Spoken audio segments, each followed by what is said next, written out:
वो भयानक रात।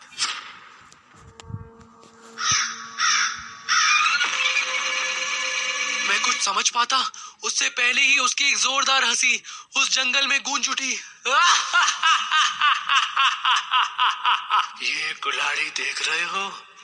इससे मैं लकड़ियां काटा करती थी और उस दिन उस परिवार की गर्दनें काट देती। अगर मैं मर न गई होती तो तुम सब शैतान हो, इंसानी शैतान। पर मैं तुम लोगों का ही इंतजार कर रही थी। ये अमावस की रात बड़ी जालिम होती है, जाने कैसे कैसे खेल करवाती है ना? पर शायद तुम्हें नहीं पता, ये आज की रात मेरी उस रात की ख्वाहिश को पूरी करेगी। वो भयानक इरादों के साथ मेरी तरफ बढ़ रही थी और मैं धीरे धीरे पीछे जा रहा था। मेरे दिमाग ने काम करना एकदम बंद कर दिया था, पर अपने आप को बचाने की कोशिश में अब भी कर रहा था।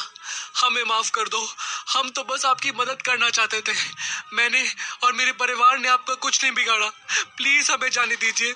हमें लगा आप लोग हमारी कार से टकराए होंगे, इसलिए मैं आप लोगों को ढूंढता हुआ इधर मदद के लिए आ गया। मैं उसके सामने गिड़गिड़ा रहा था। मेरे कदम एक एक करके पीछे जा रहे थे और अब नीचे सूखे पत्तों की चरमराहट आ रही थी। पानी तो जैसे गायब हो चुका था, जिसे मैंने थोड़ी देर पहले महसूस किया था। वो बुढ़िया और वो लड़का मेरी ओर बढ़ रहे थे। उनका चेहरा काला पड़ता जा रहा था, जैसे कोई परछाई उसे ढक रही हो। तुम लोगों ने मेरे ऊपर गाड़ी क्यों चढ़ाई? बोलो, क्यों किया ऐसा? हाँ, उस बुढ़िया ने अजीब सी भयानक आवाज में कहा। मैं तो आज भी उस रास्ते से सोनू को लेकर सड़क पार कर रही थी। वो तुम लोग थे जिन्होंने हम पर गाड़ी चला दी। क्या बिगाड़ा था हमने? मार डालेंगे हम सब लोगों को, मार डालेंगे। जो भी उस सड़क से गुजरेगा, जो हम लोगों को परेशान करेगा। पापा, बुढ़िया और वो लड़का हमारे खून के प्यासे लग रहे थे। पापा, मैंने अपनी हिम्मत जुटाई और तेजी से वापस सड़क की तरफ भागा। वो लोग मेरे पीछे आ रहे थे और उस बुढ़िया की कुल्हाड़ी घनी रात में ऐसे चमक रही थी जैसे मानो खून की प्यासी हो। राहुल के मुंह से ये सब सुनने के बाद कार में एकदम सन्नाटा छा गया। बस यही सब हुआ वहां पर। और मम्मी, आप सच कह रही थी, भूत प्रेत होते हैं और अमावस की वो रात वो अपना बदला लेने के लिए घूमते हैं। और आज हम यहाँ फंस गए, और आज हम यहाँ फंस गए। राहुल के इस वाक्य को सुनने के बाद कार में बैठे संग्राम सिंह और फैमिली सब भयभीत हो चुके थे। राहुल, ये सब तू क्या बोल रहा है बेटा? अर्चना ने हैरानी से कहा। कार में बैठे संग्राम सिंह, अर्चना और गीता राहुल की इस कहानी से इतने हैरान थे कि वो लोग समझ नहीं पा रहे थे कि वो इसे सच माने या फिर झूठ।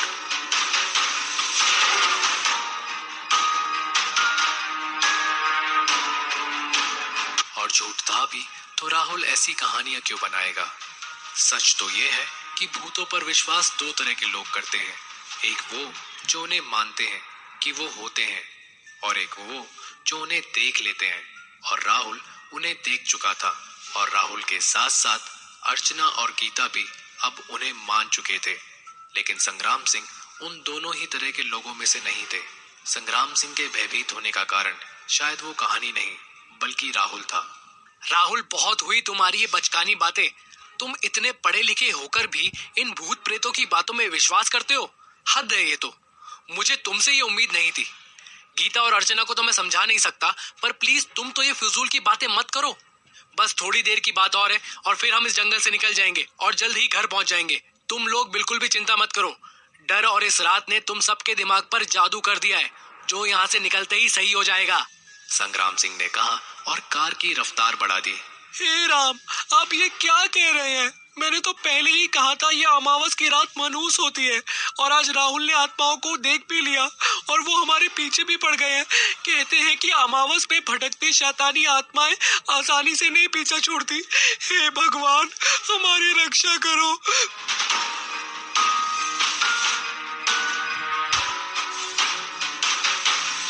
इस कहानी का अगला अध्याय आप जल्द ही सुनेंगे।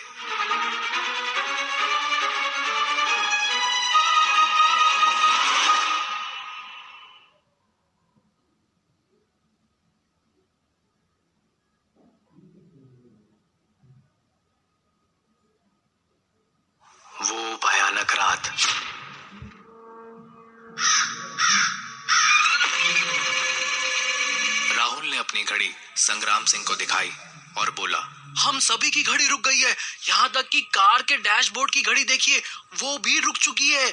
संग्राम सिंह ने सबकी घड़ियों को एक नजर देखा और कहा, ओह माय गॉड, मतलब हमारे लिए समय रुक गया है और हम इस शैतानी समय चक्र में फंस गए हैं।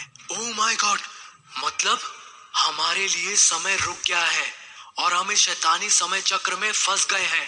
पापा, खिड़की के दाहिनी तरफ फिर वही नजारे आने वाले हैं, क्योंकि अब उसी 10 मिनट का अंतिम समय आने को है। राहुल की आवाज की गर्माहट उस कार के अंदर साफ महसूस की जा सकती थी। सबकी डरी हुई नजरें इस बार एक साथ दाहिनी तरफ जंगल की तरफ थी और फिर जो कुछ राहुल ने कहा वही हुआ। वहां पर वाकई वो बुढ़िया एक छोटे बच्चे के साथ खड़ी थी और उसके हाथ में एक चमकती हुई कुल्हाड़ी थी और वो दोनों तीखी नजरों से उस काली अंधेरी रात में उन सबको घूर रहे थे। उस गहन अंधेरे में वो दोनों काले साए की तरह नजर आ रहे थे और उनकी आंखें उस अंधेरे में भी चमक रही थी, जैसे वो कह रही हों, हम तुम्हारे खून के प्यासे हैं। ये सब देखकर संग्राम सिंह और उसकी फैमिली के छक्के छूट गए। वो भयानक रात इतनी भयावह थी कि उसे बयान करना मुमकिन ना था। कार अब भी सड़क पर दौड़ रही थी। उन दोनों सायों को पूरी फैमिली के देखने के बाद कार में डर का माहौल काफी बढ़ चुका था। पापा! अचानक राहुल चीखा। उसके चेहरे के भाव बता रहे थे कि उसे कोई उपाय सूझा है। पापा, कार रोकिए, जल्दी कार रोकिए, जल्दी! क्यों राहुल, कार क्यों रोकूं? संग्राम सिंह उस समय कार को रोकने के मूड में जरा भी नहीं थे। पापा, मुझे लगता है कि इस समय चक्र से बाहर निकलने का शायद एक ही उपाय है। क्या राहुल, क्या उपाय? पापा, हमें उल्टी दिशा में जाना होगा। अभी हम उनके मुताबिक इस दिशा में जा रहे हैं। अगर हम जिधर से आए थे उस तरफ वापस चले तो शायद बच जाएंगे। संग्राम सिंह ने थोड़ा सोचा। उसे शायद उसकी बात जच गई। उसने सोचा कि आजमाने में हर्ज क्या है। ठीक है राहुल, एक बार ट्राई करके देख लेते हैं। संग्राम सिंह ने अचानक कार रोकी और बाईं तरफ मोड़ी और फिर रिवर्स कर ली। उन लोगों की कार अब उल्टी दिशा में जा रही थी। राहुल, मुझे लगता है अब वो भूत हमें बाईं तरफ दिखेंगे। अर्चना डरते डरते बोली। नहीं मम्मी, मुझे लगता है कि शायद वो लोग अब हमें दिखेंगे ही नहीं। गीता ने अर्चना को दिलासा देते हुए कहा। किसी ने भी आगे कुछ नहीं पूछा। ऐसा लग रहा था जैसे सब मौत के मुंह से निकलने के लिए बेताब थे। और वाकई कार तेजी से भागती रही और 10 मिनट के बाद भी उन्हें इस बार बुढ़िया या उसका पोता कहीं भी नजर नहीं आया। और अब जंगल का नजारा भी बदल रहा था। ये सब होता देखकर राहुल खुशी के मारे बोल पड़ा। पापा, हम बच गए! पापा, हम बच गए! हमने समय चक्र को तोड़ दिया! अर्चना और गीता ने भी राहुल की खुशी में अपनी खुशी जाहिर करी। पर उन सब लोगों में अभी भी कोई था जो चुप था और वो शख्स संग्राम सिंह था, जिसने कोई जवाब नहीं दिया। और वो शख्स संग्राम सिंह था, जिसने कोई जवाब नहीं दिया। वह एकटक सामने देख रहा था। कार अब भी अपने रफ्तार पर ही थी। पापा, पापा, आप कुछ बोल क्यों नहीं रहे? अचानक संग्राम सिंह राहुल की तरफ एकदम से पलटा और उसका चेहरा देखकर राहुल सकते में आ गया। संग्राम सिंह जैसे ही राहुल की तरफ पलटा, एक भयानक हंसी उस कार और उस माहौल में एक खौफनाक हंसी दोबारा गूंजने लगी।